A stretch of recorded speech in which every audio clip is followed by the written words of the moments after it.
En una planta industrial hay muchos instrumentos que miden presión, así que en esta unidad vamos a hablar del concepto presión, de normas establecidas para medirla y de algunos de los instrumentos usados para medirla. Vamos a ver tres cosas. Primero, lo que es presión. Segundo, veremos cómo se determina la presión ejercida por sólidos y líquidos. Y tercero, hablaremos sobre la presión ejercida por gases. Comencemos con la definición de presión. Presión es la cantidad de fuerza aplicada a una unidad de superficie. Fuerza es el empuje o atracción sobre una superficie. Hay una fuerza que está siendo aplicada a todo en la Tierra, sin excepción, y esa fuerza es gravedad.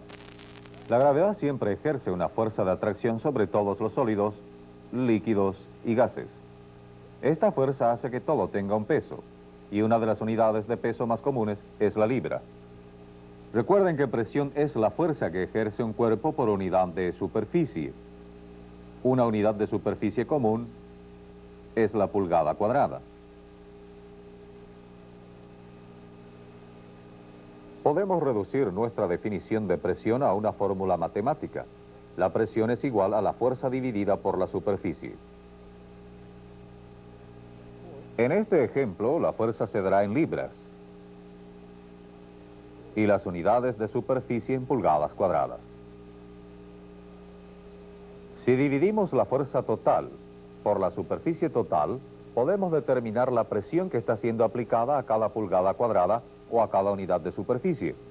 Una unidad de presión común es libras por pulgada cuadrada o PSI, que viene del inglés, pounds per square inch. En algunos países las medidas de presión se dan en el sistema métrico. En sus textos encontrarán las equivalencias para las medidas de las cuales hablaremos. Ahora vamos a aplicar nuestra fórmula a diferentes formas de materia para ver cómo se emplea. Simplemente, la materia es un sólido porque conserva forma y volumen definidos tal como este bloque. En este momento está ejerciendo una fuerza o presión hacia abajo, sobre la superficie de esta mesa. Este bloque pesa 24 libras. La superficie inferior del bloque mide 6 pulgadas de largo y 4 pulgadas de ancho, de manera que su peso está siendo aplicado a una superficie total de 24 pulgadas cuadradas. Ahora tenemos las cifras que necesitamos para la ecuación. La presión es igual a la fuerza, o sea, 24 libras, dividida por la superficie total, o sea, 24 pulgadas cuadradas. Por lo tanto, la cantidad de presión que este bloque ejerce es de 1 libra por pulgada cuadrada. Pero no siempre se puede asumir que este bloque ejercerá 1 libra de presión por pulgada cuadrada. Si el bloque se pone de costado, entonces aplicará el mismo peso sobre una superficie más pequeña, y esto cambia las cosas. El peso o fuerza que el bloque ejerce hacia abajo continúa siendo 24 libras, pero ahora la superficie es de 4 pulgadas por 2 pulgadas, o sea, 8 pulgadas cuadradas.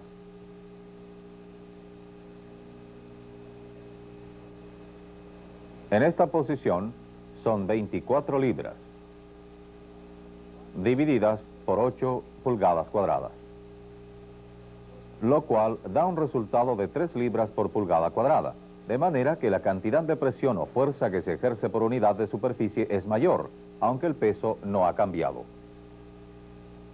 Líquidos difieren de sólidos debido a que los líquidos se adaptan a la forma del recipiente donde se colocan. Las presiones ejercidas por los líquidos pueden dividirse en dos grupos: presión hidráulica, que es la presión ejercida por los líquidos en movimiento, y presión hidrostática, que es la presión ejercida por los líquidos en reposo. Líquidos en movimiento, como los que están sometidos a presión por medios mecánicos como una bomba, presentan problemas que no pueden expresarse en una fórmula sencilla. Nos concentraremos en las presiones hidrostáticas porque la fórmula que hemos empleado se puede aplicar a líquidos en reposo. Aunque los líquidos no tienen forma definida, sí tienen volumen y peso definidos que se pueden medir. Es el peso del líquido lo que causa las presiones hidrostáticas. Veamos por qué. Este es un pie cúbico de agua pura. Pesa 62,4 libras. El cubo mide 12 pulgadas por 12 pulgadas por 12 pulgadas. La superficie de la parte de abajo del cubo, es decir, la superficie en la cual se aplica la fuerza, es de 12 por 12, o sea, 144 pulgadas cuadradas. En este caso, la presión en la parte inferior del cubo es igual a 62,4 libras, divididas por 144 pulgadas cuadradas. Esto resulta en 0,433 libras por pulgada cuadrada. Como pueden ver, en este caso hemos tomado 3 números decimales para que sea más fácil trabajar con esta cantidad a medida que avancemos. Este dispositivo es un indicador de presión. Sirve para medir la presión en libras por pulgada cuadrada.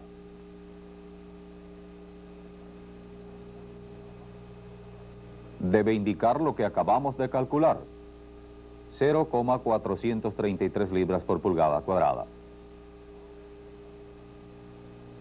Ahora aquí tenemos un recipiente más pequeño. Tiene 12 pulgadas de altura igual que el cubo, pero las otras dimensiones son mucho más pequeñas. La parte inferior de este recipiente es de 1 pulgada por 1 pulgada, o sea, 1 pulgada cuadrada. Contiene solo 12 pulgadas cúbicas de agua, de manera que pesa mucho menos que el cubo más grande. Esto significa que aquí estamos aplicando menos peso en una superficie total menor. Veamos lo que muestra el indicador.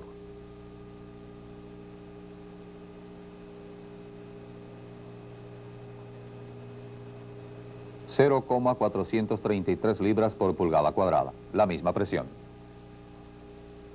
Parecería que al tener menos agua, en una superficie más pequeña la respuesta debe ser diferente, pero no es así. Presiones en los líquidos aumenta con la profundidad debido al peso del líquido que está siendo empujado desde arriba. Como pueden ver, la presión ejercida por el fluido la determina la altura del fluido, no su volumen. Cada recipiente tiene una columna de agua de 12 pulgadas de altura. El peso por unidad de superficie o por pulgada cuadrada no cambió, así que la presión es la misma.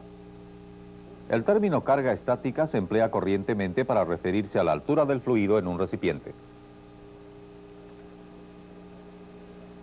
Pero podemos avanzar un paso más y calcular la cantidad de presión ejercida por una carga estática de 1 pulgada.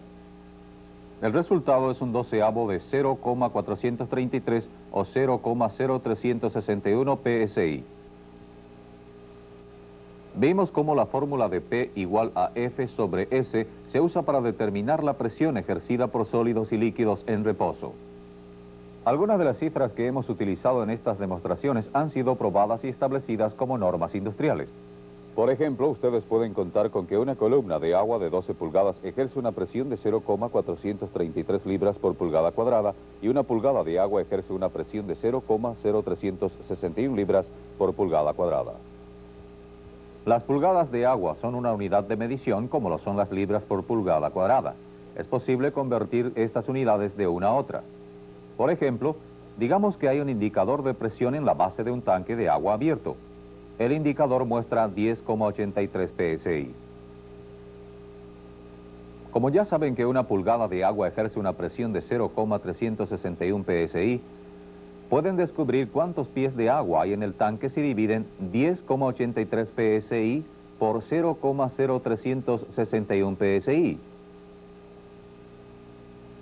El resultado es 300 pulgadas o 25 pies.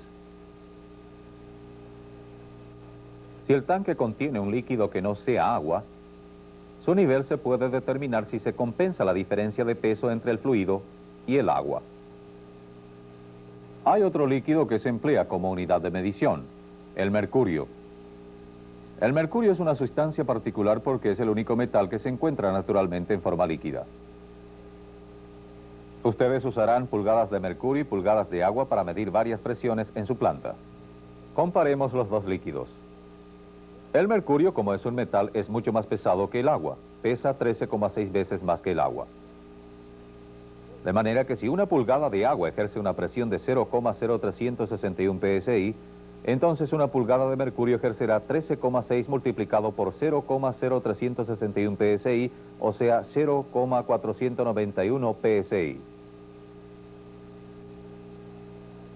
Para convertir las medidas de presión en pulgadas de agua a pulgadas de mercurio de una a otra, simplemente se multiplica o se divide por 13,6 como sea necesario.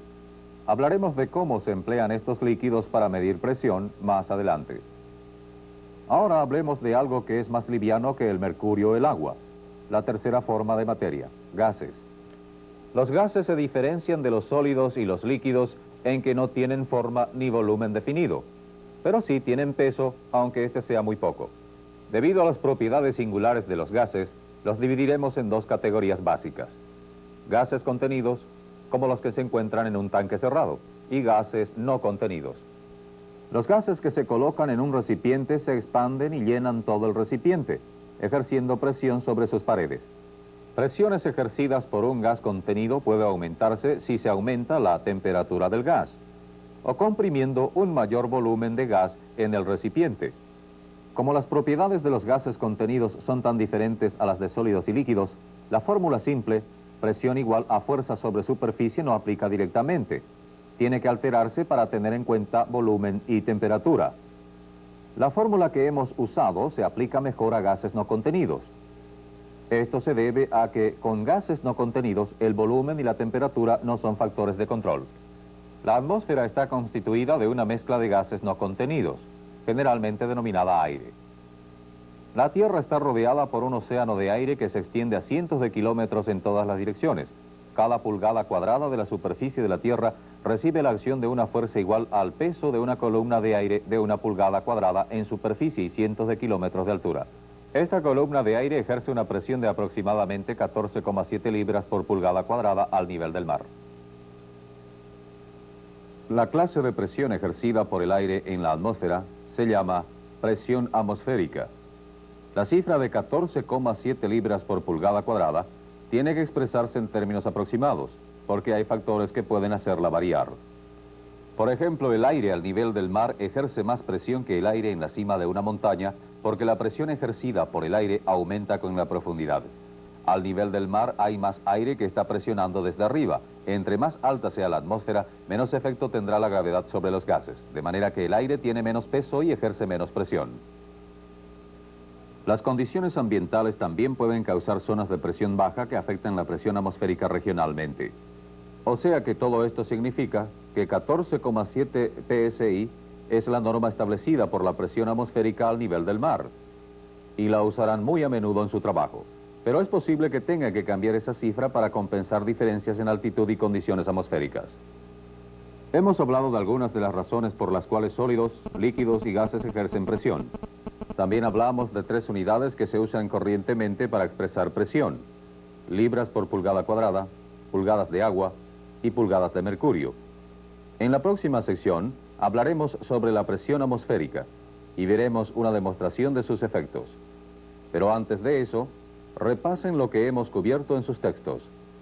Si tienen alguna pregunta sobre esta materia, pregúntenle a su instructor.